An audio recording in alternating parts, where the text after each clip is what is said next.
Being a good listener. Being a good listener is one of the most important and enchanting life skills. Anyone can have, yet few of us know how to do it. Not because we are evil, but because no one has taught us how, and, related point, no one has listened to us. So we come to social life greedy to speak rather than listen. Hungry to meet others, but reluctant to hear them. Friendship degenerates into a socialized egoism. Like most things, it is about education. Our civilization is full of great books on how to speak. Cicero's orator and Aristotle's rhetoric were two of the greatest in the ancient world. But sadly, no one has ever written a book called The Listener.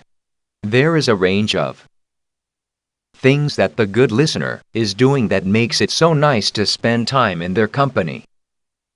Firstly, they egg us on. It's hard to know our own minds, often worrying in the vicinity of something, but do not quite close in on what's really bothering or exciting us. We hugely benefit from encouragement to elaborate, to go into greater detail, to push just a little further. We need someone who, rather than launch forth on their own, will simply say those two magic words, "Go on." You mention a sibling, and they want to know a bit more. What was the relationship like in childhood? How has it changed over time? They are curious where our concerns and excitements come from. They ask things like, why did that particularly bother you? Why was that such a big thing for you? They keep our histories in mind. They might refer back to something we said before, and we feel they building up a deeper base of engagement. Secondly, the good listener urges clarification. It is fatally easy to say vague things. We simply mention that something is lovely or terrible, nice or annoying. But we do not really explore why we feel this way. The friend who listens often has a productive, friendly suspicion of some of our own first statements, and it is after the deeper attitudes that they are lurking in the background.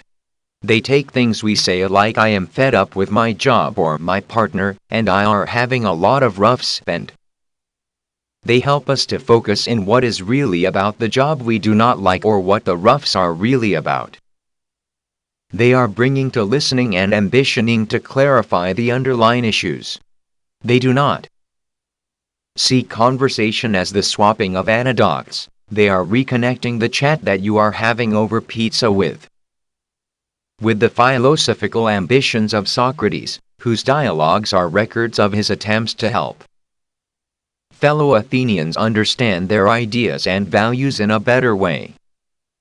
Thirdly, good listeners do not moralize. The good listener is accurately aware of how insane we all are. They know their own minds well enough not to be surprised or frightened about this. They are skilled at making occasional little positive sounds, strategic that delicately signals sympathy without intruding on what we're trying to say.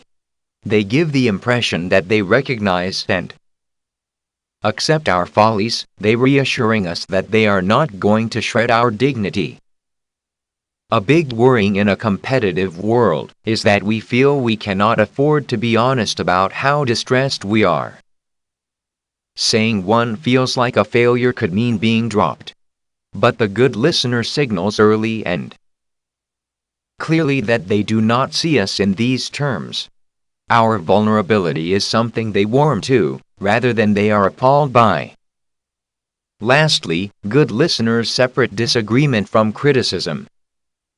There is a huge tendency to feel that being disagreed with is an expression of hostility, and obviously sometimes that is right.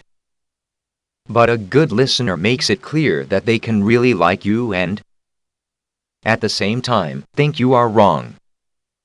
They make plain that their liking for you is not dependent on content agreement. They are powerfully aware that a really lovely person could end up a bit muddled and in need of some gentle untangling. When we are in the company of people who listen well, we experience a very powerful pleasure, but too often we do not really realize what it is this person is doing that's so nice. By paying strategic attention to the pleasure, we can learn to magnify it and offer it to others, who will notice, hear, and repay the favor in turn. Listening deserves discovery as one of the keys to a good society.